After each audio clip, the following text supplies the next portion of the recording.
மருத்துவ குணம் அதிகம் நிறைந்த இந்த அத்திப்பழத்தை பற்றி தான் நம்ம இன்றைக்கி பார்க்க போகிறோம். பொட்டாசியம், கால்சியம், நார்ச்சத்து இப்படி அதிகம் உள்ள பழம் இதுன்னு சொல்லலாம். சர்க்கரை வியாதிக்காரங்களுக்கு இது ஒரு நல்ல அருமருந்தாக இருக்கும். பாருங்கள், பழம் கிடைக்கும் பொழுதே இது உங்கள் ஏரியாவில் இந்த மாதிரி கிடைக்குதுன்னா வாங்கி சாப்பிடுங்க. இல்லை எங்கேயாவது மரத்தில் இருக்குதுனாலையும் பறிச்சுட்டு வந்து அது காயோ சரி பழமோ சரி கிடைச்சாக்கில் வாங்கி சாப்பிடுங்க. எனக்கு தெரிஞ்சு இந்த மரம் இங்கே கிட்டத்தட்ட 30 வருஷமாக இருக்குது. ரொம்ப பெரிய மரம் தான்.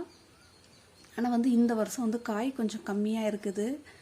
இப்போ தான் எல்லாம் பிஞ்சு, இது ஏற்கனவே 1-2 விட்டது, இப்போ பழுத்துட்ருக்கு. பாருங்கள், மரத்துக்கிட்ட வந்தாலே அந்த 1-2 பழம் பழுத்து கீழே விடுறது அவ்வளோ ஒரு வாசனையாக இருக்குது. நிறைய கிளிகள் தான் இதெல்லாம் சாப்பிட்டு இருக்குது. அது சாப்பிட்டு போக மிச்சத்தை தான் 1-2 கீழே விடுறதா நம்ம எடுத்து சாப்பிட்றோம். இது கீழே இருக்கிற அந்த கிளைகளில் இருக்கிற அந்த 1-2 காயை தான் நான் இப்போ பறிச்சிட்ருக்கேன். பாருங்கள், கிடைச்சாக்கில் கண்டிப்பாக யாரும் இதை மிஸ் பண்ணாதீங்க, வாங்கி சாப்பிடுங்க. உடம்புக்கு அவ்வளோ ஒரு நல்ல ஒரு மருத்துவ குணம் நிறைந்த பழம் இது.